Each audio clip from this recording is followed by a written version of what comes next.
Всем доброго праздничного утра. 18 ноября, день, когда наша страна отмечает свой 106-й день рождения, день провозглашения независимости Латвии. Как всегда, по традиции, в честь этого дня состоится праздничный военный парад, который пройдет сегодня в Риге и которым впервые в этом году в истории нашей страны будет командовать женщина. Это полковник, командир штабного батальона Антонина Блёдане. Нам удалось связаться с ней и узнать все из первых уст буквально накануне столь ответственного для нее события. Здравствуйте, Антонина, и с праздником вас. Итак, первый вопрос.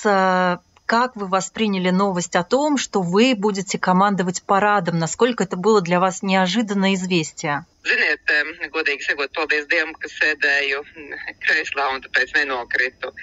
Protams, tas bija milzīgs pārsteigums saņemt e-pastu, kurā Nacionālo bruņoto spēku komandieris, tas ir ģenerālleitnants Leonīds Kalniņš, informē mani par tādu notikumu. Un pārsteigums bija milzīgs, tās emocijas bija prieks, uztraukums, lepnums, saviņojums, tāds neizpratne. Pirmais, ko es izdarīju, piezvanīju vīram, un tad es aptvēru, ka šis ir šāda uzdevuma saņemšana ir milzīgs pagodinājums, un tas ir nozīmē, ka es tieku ļoti augstu novērtēt, un par to es esmu ļoti pateicīga. И что вам ответил на это муж, когда вы ему позвонили? Какая его была первая реакция? Vīrs bija priecīgāks, laikam, uzreiz tā kā, negluži bļauj, bet sajūsmas kliedien pateica, mālēt, es to zināju. Nezinu, kādā veidā, protams, viņš zināja, bet viņš vienmēr ļoti lepojas. Šis bija atkal vēl viens iemesls lepoties un tā. Ну, момент рефлексии и, скажем так, мыслей о том, почему, за что такая честь, как вам кажется, почему выбрали именно вас? Tāds labi. Man pirmais uz to brīdi man likās, pagājušajā gadā es arī soļoju savas vienības priekšgalā štāba bataljona. Es domāju, varbūt sevi labi parādīju, bet ar to nebūtu pieticis, jo par parādes komandieriem izvēlas regulāro spēku veidu komandierus. Laikam bija pienākusi mana kārta, bet es domāju, tas viss tas ir kopums, tas ir mans dienests, mana attieksme. Laikam, tas ir tā, kā es to domāju.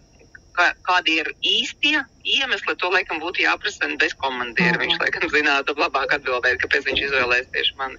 Ну, что самое сложное вообще в этой задаче? Какой главный вызов перед вами стоит, чтобы командовать парадом? Sarežģītākais. Ziniet, īstenībā visa pamats ir komanda. Un tā komanda parāda, tas nav tikai es parāda, tās ir visas vienības, un viņu ir daudz. Tā nav tikai Nacionālā bruņotie spēki, bet arī mūsu sabiedrotie, un arī iekšlietu un aizsardzības un veselības ministrijas vienības. Un tie ir cilvēki, tā ir tehnika, bet pirmo reizi mēs visi kopā tikāmies pārstāvi septembrī, un tad jau palika man tā mazliet vieglāk, jo pirmkārt visi ir atsaucīgi, visi ir zinoši, profesionāļi savā ziņā, un līdz ar to tas sarežģītais, kas man likās uz to brīdi, jau atvieglojās vien ar to, ka es saprotu, ka ir komanda, un, protams, organizatoriskais, visu sakoordinēt, savā organizēt, un tas ir tāds milzu priekšdarbi. 18. mēs redzēsim to jau visu, teiksim tā, gala rezultātu, bet šie milzu priekšdarbi, bet, ziniet, īstenībā, tie priekšdarbi, tas nav tā kā rūpa, kā smagums, bet tas ir tāds, ka tu gatavojies dzimšanas dienā, un ir tāds patīkama rūpa, ka tev gribas sapucēties un sagatavoties kaut kam lielākam. А вот функция командира парада, что она означает? То есть вот что вы конкретно делаете, даже вот в процессе подготовки? Отрабатываете там строевой шаг или вот эта вот часть подготовки, она в чем заключается? Что вы должны будете делать? Jā, gatavojas parādē tieši īstenībā visas vienības. Tā kā jūs teicāt, ierīnas apmācība, tas mums visiem notiek. Protams, formas tēpes sagatavošana, tas arī ir atsevišķs stāsts. Bet kā vienības komandierē, bet man ir milzu palīgs organizatoriskajos visos jautājumos. Tā ir majore Vendija Stāmere, un viņa man atvieglo visu manu darbu, koordinējot ar visām tām pārējām vienībām, jo ar visiem jāvienojas, kas stāv, kādā formācijā, vai nu tas ir karogrupas, vai tā ir karogrupa ar komandieri un respektīvi vienību, vai tās ir transporta vienības un attiecīgais komandās, kādas mēs darbības izpildam, jo darbībām jābūt, protams, visiem vienotām. To mēs esam atrunājuši. Jā, mans uzdevums ir dot pareizās komandas, pareizā laikā, ar pareizām pauzēm. Un es domāju arī kaut kādā veidā uzmundrināt visus un новое меня дарбу. Хочется немножечко узнать в том числе и вашу историю. Как вы вообще связали свою жизнь с военным делом? Ведь по-прежнему для нас женщина в армии – это все еще, не вполне обыденность. Īstenībā, ziniet, man bieži uzdod šo jautājumu, bet es mēģināju garāk vai īsāk runāt, bet tā īsā atbilde būtu tāda, ka ļoti vienkārši. Tā ir vienkārši man dzīves misija kalpot valstī, un tas ir viss, tur nav nekā sarežģīta. Man tiešām tas ļoti patīk, es darbu daru ar prieku, tas ir tas, ko es mīlu, un es šajā jomā jūtos gan novērtēta, gan vajadzīga, bet, ja jūs uzdot to jautājumu par to sievieti un armijā, man liekas, nē, tie pat vairs nav stereotipi. Bruņoties spēki ir tiem, kam tas ir aicinājums. Un te nav runa par dzimumu, te runa par tiešām aicinājumu un vēlmi un varēšanu.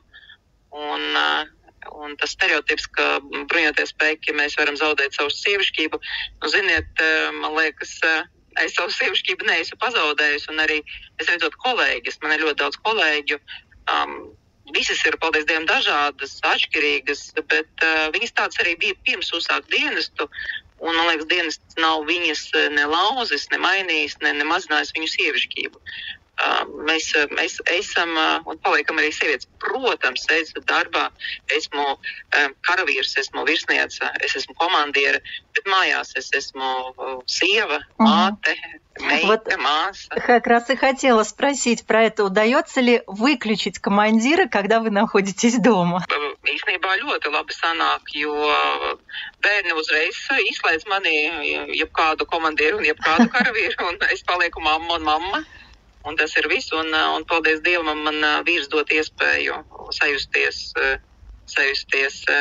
sievietei, aprūpētai un pasargātai. Маму командира дети лучше слушаются? Вообще для детей это, какое значение имеет? Es nemācēšu pateikt, jo es nezinu, kā ir savādāk. Saprotiet, vienmēr ir bijis tā.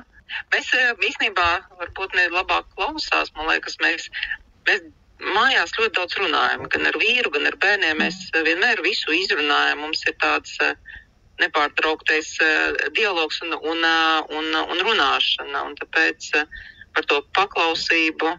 Protams, ir brīži, kad ir jādara, kāpēc? Tāpēc, ka mamma tā teica. Un tas neapspriežas. Bet man liekas, tas ir visu mammu ģimenēs. Tur, man liekas, nav svarīgi, vai esmu karavīrs vai nē. Protams. Мамmas ir mammas. Мама сказала. Yeah. Да, это мы, если продолжить говорить вот о вашем выборе профессии или, как вы говорите, миссии, но все-таки в какой момент пришло это осознанное решение в школьные годы, после школы, во время выбора уже дальнейшего обучения? Что это был за момент, когда вы ощутили в себе потребность нести эту миссию? Tīri tā kā misijas, tā apziņa. Godīgi sakot, man liekas, tā atnāca jau tādā mazliet apzinātākā vecumā, kad, bērnībā man interesē viss, kas saistīts ar karavīriem un pusauģa gados, un kad iestājos zemesardzē, varbūt tas bija tāds, bērnišķīgs naivums tajā visā. Bet tāda apziņa, ka man ir milzīga arī atbildība. Tas nav vienkārši, es daru to, kas man patīk, bet es esmu arī atbildīga, un man ir jādara savs darbs, un no manīm arī sagaida. Tas, man liekas, to tā apzināti kaut kādā jau brīdī, kad es mācījos aizsardzības akadēmijā. Varbūt tad mēs vairāk sākām runāt par vēsturi, par virsniecību, un man tā apziņa, man liekas, tad nosēdās tā nopietnāk, jau tāda пьёгуша человека обзыня. Сейчас рассматривается возможность о том, что и женщин в том числе могут призывать в армию. Как вы относитесь вот к такой инициативе? Jā, es esmu dzirdējusi par šo, bet, ziniet, te mazliet tā plašāk jāpastāsta. Manā izpratnē uz doto brīdi mūsu sabiedrība Latvijas nav gatava pat domāt par to, ka valsts aizsardzības dienestā obligātā kārtā varētu arī dienēt sievietes. Tāpēc, manuprāt, ir labi, kā tas ir tagad, kad sievietes var uz brīvprātības principa pieteikties un dienēt valsts aizsardzības dienestā, bet tāda mana pārliecība būtu, ka sievietēm būtu vairāk jāieklausās un jāiedziļinās šajā jautājumā un jāsaprot, ka īstenībā tā ir iespēja. Tā ir iespēja, un viņām pat varbūt būtu jāapskatās, jo pirmām kārtām, būsim godīgi, 11 mēnešu laikā tās nav tikai tās sociālās garantijas, ko piedāvā gan tas ir finansiālais, gan izglītības ziņā. Tās ir iemaņas, kas paliek uz mūžu, tie ir draugi, tas ir noteikti būs laiks, ko uz mūžu arī atcerēsies, tie būs interesantākie jaunības 11 mēneši, bet tas arī būs ļoti labs ieraksts CV, jo manā izpratnē tas parāda cilvēka to pilsonisko atbildību pret valsti. Un man liekas, meitenes uz doto brīdi nesaprot, ka viņas atsakās no tik daudz labumiem, ko viņas pašas priekš sevis var iegūt un ko var arī dot valstī, kurā dzīvo. Un tāpēc, man liekas, tas ir tikai laika jautājums, bet uz doto brīdi, kā es jau teicu, sabiedrībai to pa agru uzspiest, jo mēs līdz tam neesam vēl tā ko pieņēmuši. Tāpēc tam nebūtu jābūt tādam piespiedu kārtā. Uz brīvprātības принципа, kā tas tagad ir, man liekas, tas ļoti pareizi un labi pašlaik. В завершении нашего разговора, какое у вас пожелание для нашей страны, для нашего народа? Что бы вы хотели сегодня сказать? Pirmām kārtām mūsu valstī es vēlu, protams, saules mūžos, un es vēlu, lai ir stipras ģimenes, kurās izkopja vispār cilvēciskās un kristīgās vērtības. Man liekas, ģimenes ir visu pamats, un ar to arī sākas valsts. Итак, напомню, это было интервью с полковником, командиром штабного батальона Антониной Блёдовой. Она женщина, которая впервые в истории нашей страны назначена командовать праздничным парадом, который сегодня пройдет.